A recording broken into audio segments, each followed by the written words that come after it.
Welcome to After the Whistle. I am Phil Bonatti, and I'm joined by Logan Nissley, who made it on our Inside the Play segment, first of the series of this on After the Whistle. She made the top plays this past week with her half-court shot the following week ago. And then, Logan, I just want to congratulate you on making the play. Welcome to the show. Thank you. Logan, I mean, it was a buzzer-beater half-court shot. I mean, I'm sure you've kind of dreamed of something like that before, but how were you able to kind of pull that off? I think it started on the defensive end. We talked about their plays that they were going to run, and they ended up running one of those plays. And so Wing was calling my name throughout the whole entire play, and he's like, we know where they're going to go.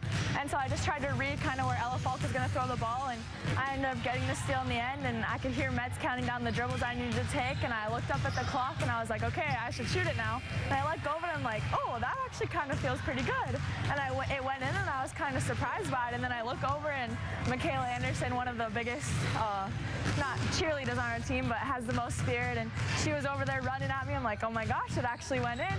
And so that was probably one of the cooler moments that I have dreamed of since I was a kid, but that's probably what was going through my mind through the whole thing.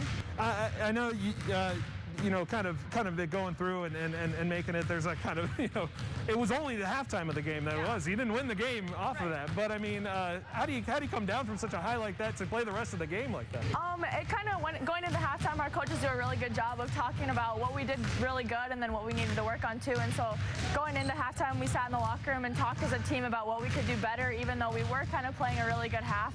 And one of those things was working on our defensive communication. And so I think that's one thing that I really tried to focus on. After the game, I went back and I'm like, oh, cool, a half-court shot. But during the second half, I tried to bring myself down and focus on what we needed to do to win the game in the end. I saw on Twitter around the play that was kind of going viral a little bit, 50-and-a-half drill. Talk to me about that and why you were crediting that when you were able to sink the shot. Well, I mean, it's just kind of a fun game we like to do in practice. We call them Gaties, they're Gatorades, but Mets kicks half-court shots around the gym that we need to shoot, and if you make it, you get a Gatorade, and there's really normally only 3 Gatorades, so the first 3 people to make any shot that he chooses get the 3 Gatorades, and so that's kind of what I thought. I was like, well, we practice half-court shots in practice, and so that's probably what I'll have to give credit to is because we did that drill the day before. How many did you say you make in practice, or at least you try, or was that the first time in a while you hit it in the game? Okay, so last year I didn't win 1. And this year I'm 2 for 2 on the year, so I think that's probably one thing that got me going a little bit.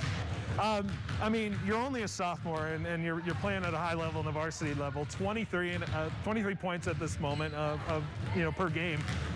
You're a big contributor. How have you really stepped up into this role and be kind of that person that's the go-to scorer on a good team on Century? Last year was kind of a really big role year for me. I really looked up to Lauren, Julia, people like that. This summer, I think I really worked a lot on my own game, and I played against high competition in the summer. And so I think gaining some confidence with that too, being one of those leaders on the team, knowing that I'm going to have to step up this year and regain that confidence that I can do this and lead this team. And going into the state tournament last year, I kind of had not necessarily a small role on the team, but I wanted it to be bigger this year to help my team get back to that spot we were last year. Awesome. Logan, thank you for joining us on the show. A great shot by you. Well, congratulations on the top play honor and being on After the Whistle to talk about that top play. Hopefully you're going to be making a lot more throughout your career here at Century. So hopefully we'll have you back on the show some other time. But thank you for joining me.